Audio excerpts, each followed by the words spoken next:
Well, that's the line now with no line. Depending on what they use, if you use one of them, it's no different. You can do it. Say you want to repair a patch or just do a small test patch, you can use one of those machines. Yeah. It's big, you have to mix it completely differently. Yeah. This you have to put in the lime and water first. You make a milk of your lime and water. Okay, yeah. And you literally have to add in and a fistful of hemp at a time. You can't throw a body in it just balls up in you. When it balls up, it's mixed on the outside and it's rocking in the inside. Yeah.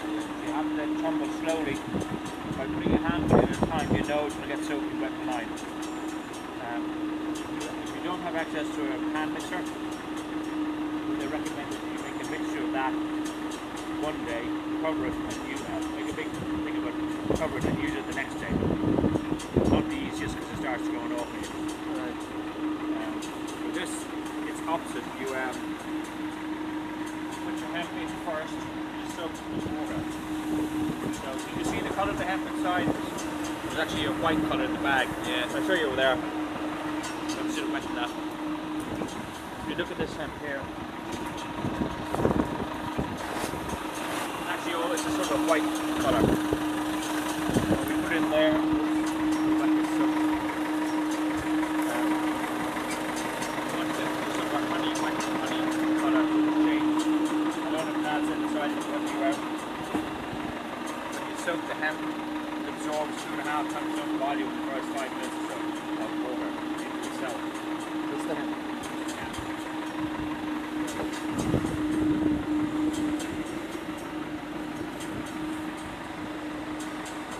So you wet out this a nice honey colour. How many bales do you put in there? This 2. We tried 3 because the first day we did it and it was a disaster. It came out all over the place. So you're putting the equivalent of 5 more bales of water in, is that it? Weight, not the weight, the volume. Weight. So, don't mind me filming you? No. Not very photogenic though. We're using this on the leaf like this thing, plants out. We only use it. No, I just want to rent it off. Because we couldn't find one to rent it, it's going to be a decent price. Yeah, I know what you mean. If anybody else is doing it and they can't get one, we're happy to rent it out. Alright, I think David Laxon used to watch that. Shut your eyes there, get the wind at you. Put your glasses on, people. He was at the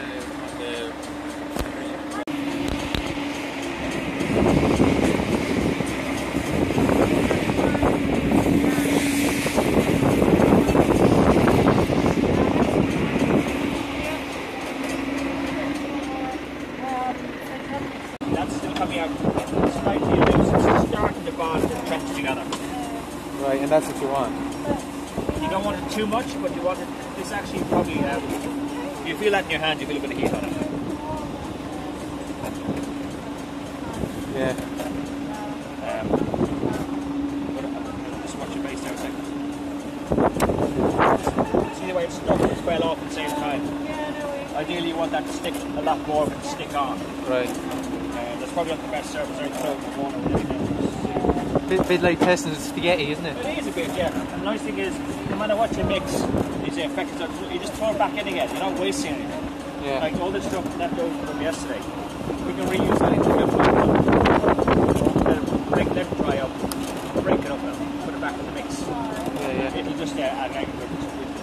I just tried this on the wall, but I think it's enough. These are 20 minutes more. Compared to the Sonostia line, so we'll let it mix for a while and we'll see what it does. But I'll show you the prep work upstairs as well. We're a bit more down there where actually you just move it back gently. Roughly, what size of a wall will this do then? The wall, you see the wall upstairs? Stipple coat, it's a very thin coat of, it was NHL3 with coarse sand. And we thought at that stage that we needed to stipple coat all our walls to make the plaster stick better. Then somebody looked at it, had a good laugh at us and said, you just did a lot of work for nothing. So our future walls, we just leave nice and rough. We clean them back. You shouldn't have any sort of sort of sandy, gritty stuff that comes off easily. Clean them back. If you leave them nice and rough like this, the plaster will stick to it easy enough. The way lime works, sorry, I'm getting away. The way lime works is the free limes actually enter any cracks or any holes or anything in the substrate. So with wood, it'll always have fine cracks or whatever, unless it's very well polished. It goes in and it actually just binds with the underlying material. So as long as the underlying material is nice and rough, it'll be fine. If it's really, really smooth, I would, if you have smooth brick or anything like that, I would then put the stipple coat on first, but then you put the plaster on. You'll see upstairs, when we go upstairs, this should all be, you'll see the wood is down, quickly damping down these walls. With wood, you can either put some screws in or some nails. If you've ever taken old plaster off a wall in an old house, you'll actually find the nails in all the wood that's buried underneath. So just put that there, that'll actually help the plaster stick to it. This stuff here is rough enough and good enough. The old bricks are fine. Like I said before, they absorb a lot of water, so you'll be spraying them a lot more than anything else. What else have we got here? What other materials? Sorry. Nothing really. That's the wall that you were saying took a mixer full. That, yeah. So that took a mix and a quarter, basically. And that was done yesterday by 4 people. And the finish is actually very, very good. You'll see 2 things here. You'll see nice smooth areas, and then you'll see quite dimpled areas. What we do is we actually apply, or I usually apply it in 2 coats. You can apply it in 3, but essentially what you do is your first coat of lime is a throw. This is what we sort of mentioned earlier. You let that bond and dry a bit onto the underlying surface. You can actually even leave it overnight or 2 days if you want, and come back to it. But we found, even though they sort of say to leave it overnight or 2 days, we found that it's much more robust than that. You can go back to it, say if you've applied your first coat in the morning, you can go back to it in the afternoon and apply a smear layer. Now, whereas when you do your throws, you use very small quantities, because when you throw onto the wall, no layer should be more than 3 centimetres thick. So if you're throwing a bit of lime onto the wall and the splat is more than 3 centimetres thick, you're throwing too much. Okay, so the thinner the better. So lots and lots of small quantities thrown on, and try and butt the splats up next to each other, so that's not completely smooth, you know, it's a dappled sort of finish, I guess.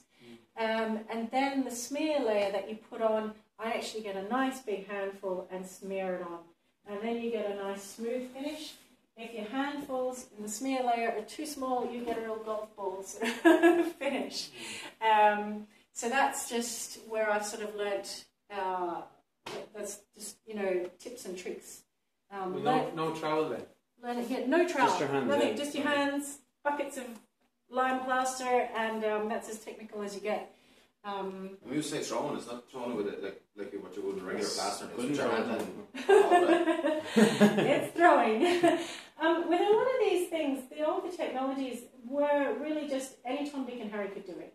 It wasn't highly skilled. Yeah, there were a few tricks to it, but you could pick it up really quickly and anyone could do it. So you get your whole family to build your house with you. Or get all your friends over it, in our case, in modern times. And I think that's the problem, is we actually got the upstairs quoted for hand-thrown hemp-lined plaster when I got so scared at the start. I'd done all this reading and everyone was scaring me to death. And the quote actually scared me more than just doing the plastering and lining it myself. And the reason being is it's labour-intensive, but it's dead easy. And builders don't like that.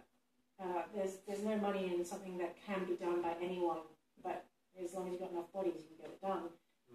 And bodies are expensive for them, so it's not good as if you can get someone to pay for it, it's excellent as a commercial venture. But if you want to get it done, do it yourself. It's really not that hard. Once you've got the basics, a bit of an understanding of lime, a bit of an understanding of plaster and the mix, and some understanding of applying it, you're fine. So that's what we do. Like I said, you want a maximum of about 8 centimetres. If you're very good at applying nice small balls in your first throw and you want a nice thick layer of plaster, you can then do a second throw if you like, and then let that dry very well. You might want to leave that for a day and then do a smear layer on top, and then you'd have a nice thick layer. What I tend to do is one layer of throwing, one layer of smearing, and that's enough for me. Especially on the undersides here, if you put too much lime underneath, they'll just pull off with its own weight before it dries. Someone's got a window to do today, so we'll see how well you do. There's usually some sort of window disaster on a training day. So, but the nice thing about this stuff is that if it does pull off or if it falls off, collect it, stick it back in your bucket. As long as it's still damp, throw it back on the wall. If it dries out a bit, throw it in a bucket that we give to Nikki and we'll put it back in the mix. And there should be no wastage. That's why we actually have the wooden boards. Sometimes we use cardboard. It's not as good with cardboard because sometimes the cardboard gets wet and ends up in the mix. But wooden boards are great for anything that falls off the walls today. We'll just collect and reuse. There shouldn't be anything sort of left over. Anything that's left over at the end of the day that we haven't put onto a wall or into a hole or something that we do with it, we dry it, crumble it, dry it, and we'll put it into something else like an insulating mix or something. And you can keep it for years. Keep it dry, keep it for years, and then put it wherever you like it. Throw it into wall cavities, whatever you want to do. There shouldn't be anything left over or anything to throw away. Corners are tricky, guys. If you put too much in, you'll get cracking. It doesn't worry me too much because if you do get cracking, just the next time you do a hemp lime mix or any sort of lime mix, just smear it into the crack and Bob's your uncle. But this is straight on plasterboard, as you can see. And it's part of our test. Well, you won't know for till it dries out in, what, 3 weeks? We did throw, last year we threw clumps of hemp lime onto plasterboard and let it dry and then checked how well it was sticking sort of months later. Learned that you actually meant to, that you should put a smear layer on as your top layer. So what we did is we did 2 layers of throwing and then I let that dry a bit and then I tried to smooth it with my hand and it just doesn't work that well. It takes a lot of energy and you just don't get as good a finish. But yeah, so we now sort of, and this is what we teach, is we let the underlying throw layer bond really well with the wall and then we put a smear layer on top. You can see here what I did to show some people yesterday. I've done the same down in the kitchen. If it's really rough, this actually provides a key. And yesterday I took some of the hemp lime from the workshop and I actually just pushed it into a rough patch like this. And if you really had the time and energy, you could actually go over this whole wall and make it smooth. I don't have the time and energy. I'm just going to use a lot of lime washing here. What about using a float now at this stage? Put it behind and float it. Yeah, look, you can do that too. It's got enough of a key in places. Some places are actually smooth. But I'm just going to leave it because it's also a really good example to people of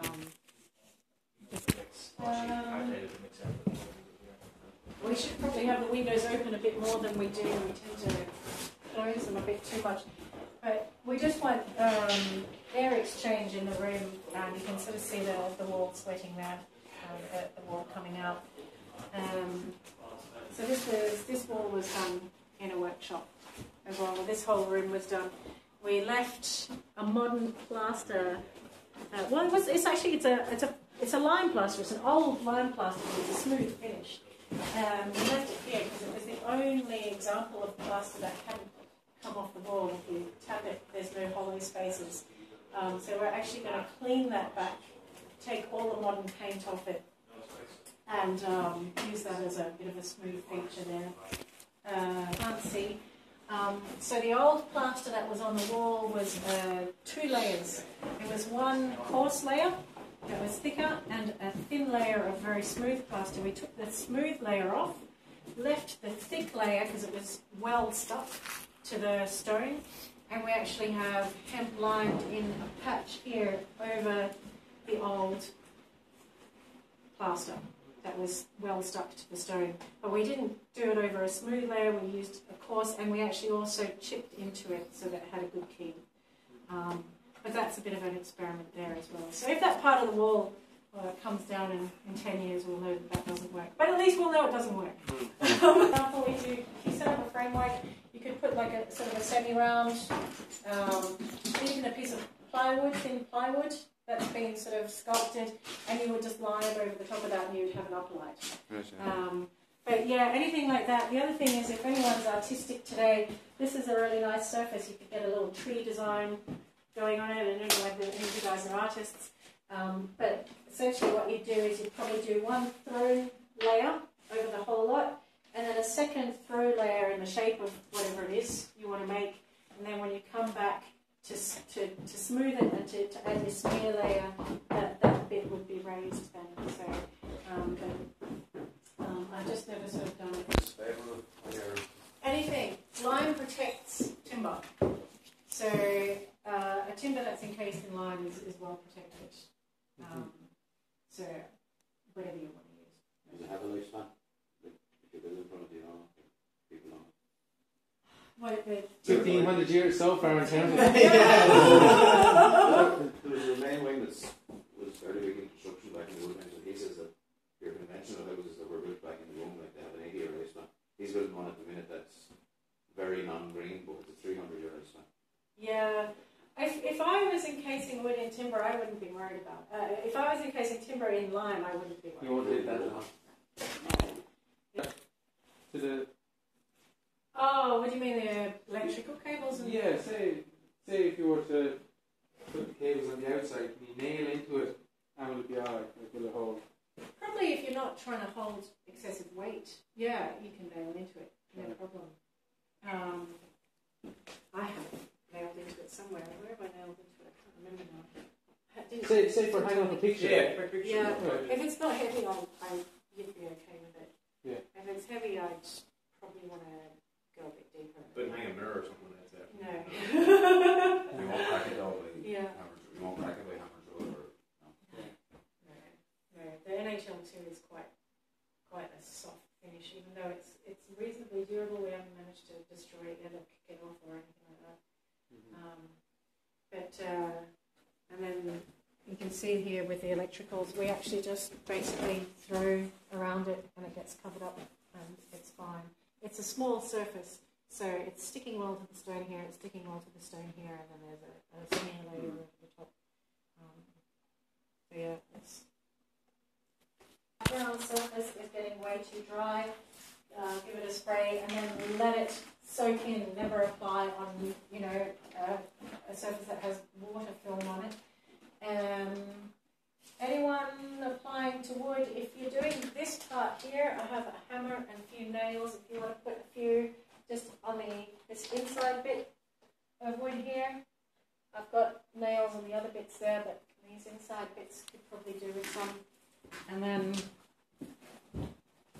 on the other side there, underneath the radiator bracket, I actually put some nails in the edges of these bits of wood. So if you're doing that, I can always do that if you like, or if you want to do it, it's fine.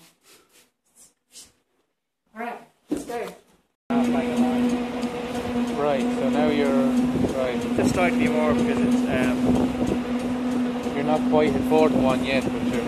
Oh, I wouldn't be anywhere near them because 3 to 1. I've done... I can tell Nikki, tells me I'm an idiot, but I did the Bruce Lee 1-inch punch. I actually release as close to the wall as possible because I find less jumps off. okay. If you're back and you're throwing quite far, you'll end up with as much on the ground as on the wall. And it's tempting when you start getting up high to sort of throw rather than get up on a ladder or something. I always try to position myself as close to the wall as possible and then I would get through. Now the fattier it is and the longer it's mixed, the less will bounce off when you throw. Now this isn't the world's most ideal mix, but it is sticking.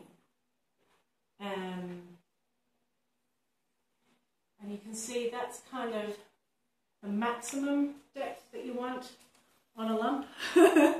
Yeah, for your first pass you don't actually want to be any deeper than that. So if you throw it on, and it's, say we've got too much, and we chuck it on, and it's sticking out too far. You've got two options. One is very carefully scrape the top back and just take a bit off. The other one is to take the whole lump off. And unfortunately, if someone's done a big area too thickly, you just have to remove the whole thing. Because when you scrape off the top, you have a chance of breaking the bond between the splat and the wall. And if you break that bond, you're better off just taking the whole lot off.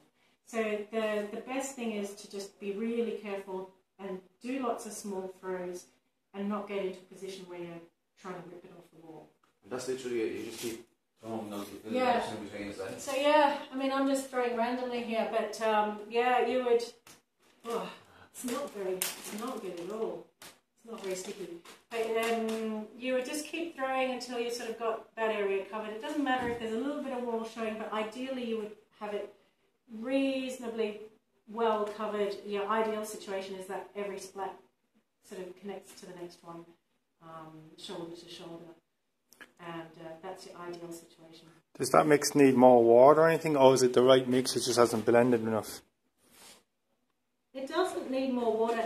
See, as I was saying before, if it's too wet, it will shrink more as it dries. Okay. It'll be nice and easy to apply, but you'll get more cracks. Not that that's much of a problem, you can fix it later on, but it's just something to keep in mind.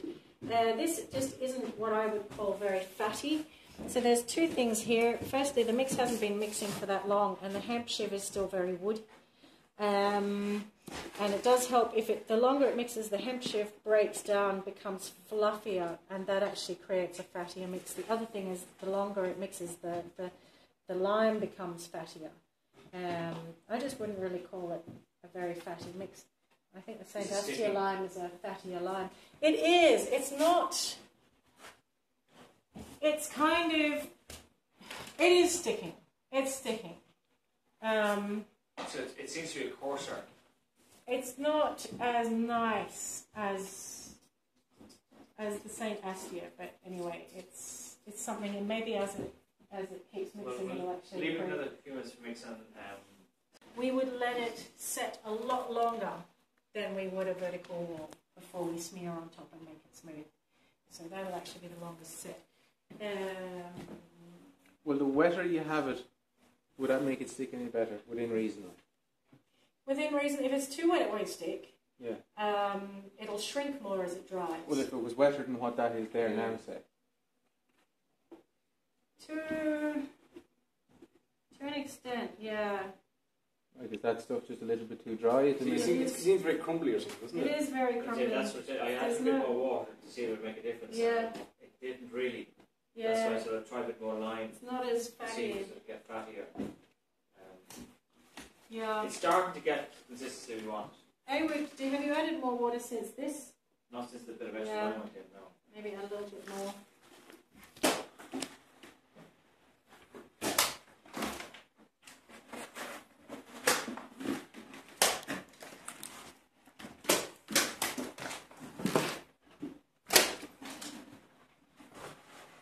I'm just filming.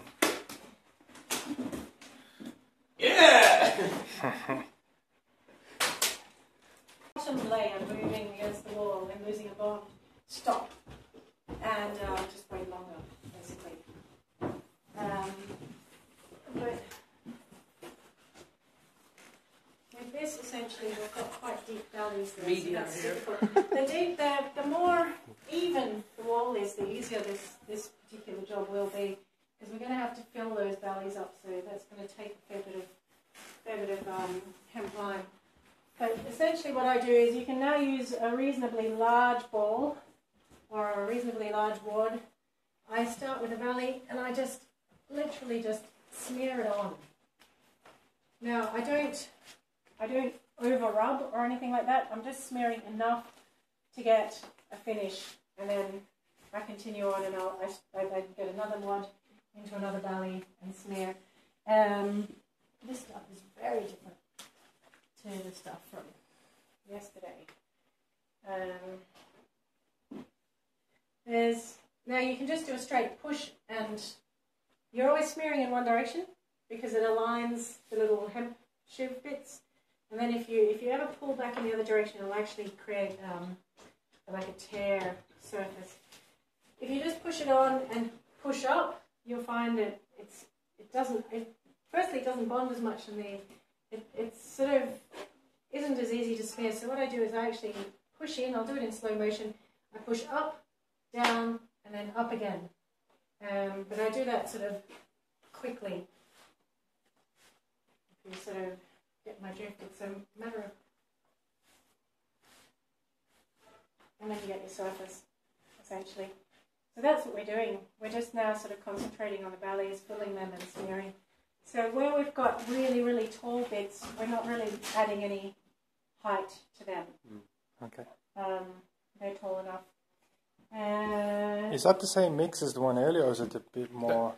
This has been mixing longer. It's just the same mix, but a bit stronger. It's a little bit fluffier. I'm just going to push this back if I can. There's a lot of lime on that, so it's where the floor is, and also you'll find the ceiling. You get down.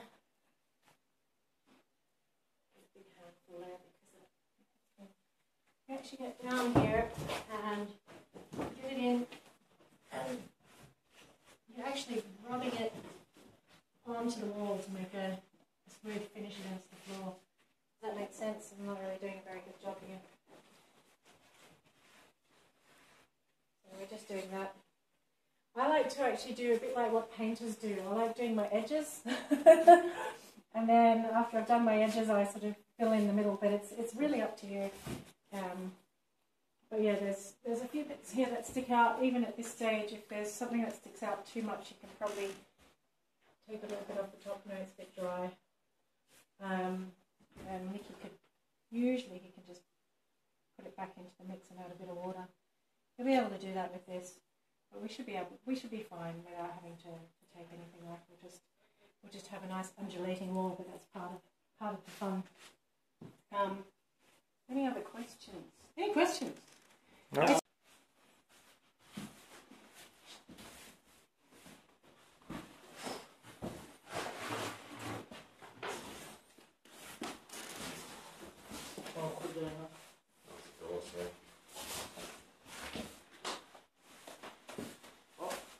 Medium arrived.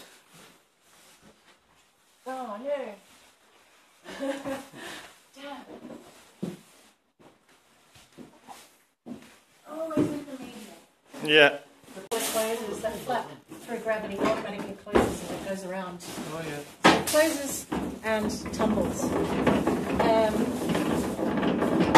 When it reaches a certain level of fullness, I don't know if that's the proper word, you pull out this little button and you can reverse the flow of the tumble, and it empties some of the stuff into this tray, and it sits then in the tray for a secondary composting time.